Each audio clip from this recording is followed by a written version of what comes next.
नमस्कार दोस्तों, जैसे कि आप जानते हैं आज से अपना दूसरा अध्याय शुरू होगा। तो चलते हैं अपने दूसरे अध्याय की तरफ। और उससे पहले चैनल को अगर आपने सब्सक्राइब नहीं किया तो सब्सक्राइब कर देना, बेल आइकन को क्लिक कर देना और वीडियो को लाइक कर देना। तो चलते हैं अपने दूसरे अध्याय के साथ।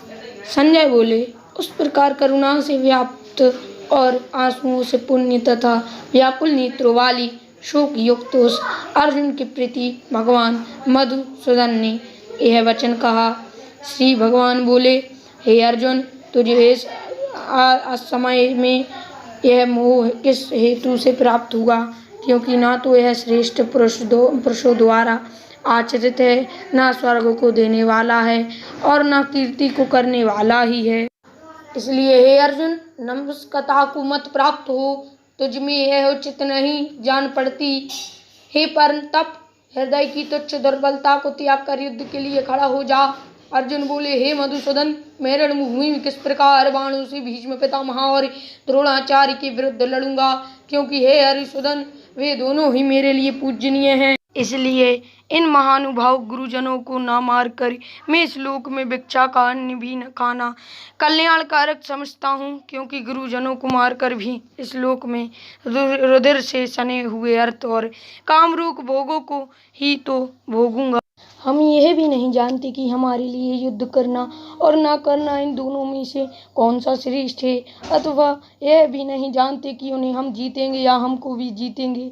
और जिनको मारकर हम जीना भी नहीं चाहते, वे ही हमारे आत्मीय दृष्टार्थ के पुत्र हमारे मुकाबले में खड़े हैं। इसलिए कायरता रूप दोष से उपहत हुए स्वभाव वाला तथा धर्म के विषय में मोहित चित्त हुआ मैं आपसे पूछता हूँ कि जो साधन निश्चित कल्याण कारक हो वह मेरे लिए कहिए। क्योंकि मैं आपका शिष्य हूँ, इसलिए आपके शरण हूँ, मुझको शिक्षा दीजिए। क्योंकि भूमि में निष्कंटक धन धन्य संपन्न राज्य को और देवताओं के स्वामी पने को प्राप्त होकर भी मैं इस उपाय को नहीं देखता हूँ जो मेरी इंद्रियों के सुखाने वाले शोक को दूर कर सके। संजय बोले, हे राजन, निद्रा को जीतने वाले अर्जुन अंतर्यामी श्री कृष्ण महाराज की प्रति इस प्रकार कहकर फिर श्री गोविंद भगवान से युद्ध नहीं करूँगा यह स्पष्ट कहकर चुप हो गए।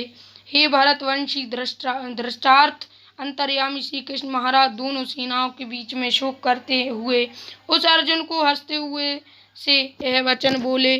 श्री भगवान बोले, हे अर्जुन, तू न शोक करने योग्य मनुष्यों के लिए शोक करता है और पंडितों के से वचनों को कहता है, परंतु जिनके प्राण चले गए हैं उनके लिए और जिनके प्राण नहीं गए हैं उनके लिए भी पंडित जन शोक नहीं करते।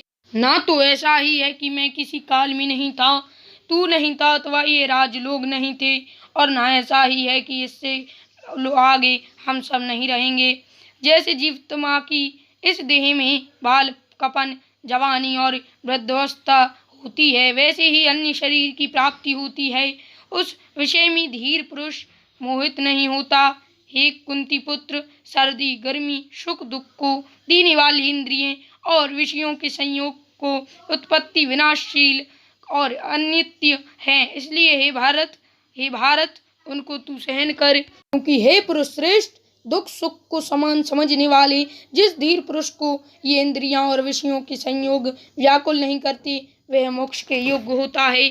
असत वस्तु की तो सत्ता नहीं है और सत का अभाव नहीं है। इस प्रकार इन दोनों का ही तत्व ज्ञानी पुरुष द्वारा देखा गया। नाश रहित तू उसको जान जिससे यह संपूर्ण जगत दृश्य वर्ग व्याप्त है। इस अविनाशी का विनाश करने में कोई भी समर्थ नहीं है। इस नासरहित अप्रमेय नित्य स्वरूप जीवात्मा के ये सब शरीर नाशवान कहे गए हैं। इसलिए हे भरतवंशी अर्जुन, तू युद्ध कर। जो इस आत्मा को मारने वाला समझता है तथा जो उसको मरा जाता मानता है, वे दोनों ही नहीं जानते। क्योंकि यह आत्मा वास्तव में ना तो किसी को मारता है और ना किसी के द्वारा मारा जाता है।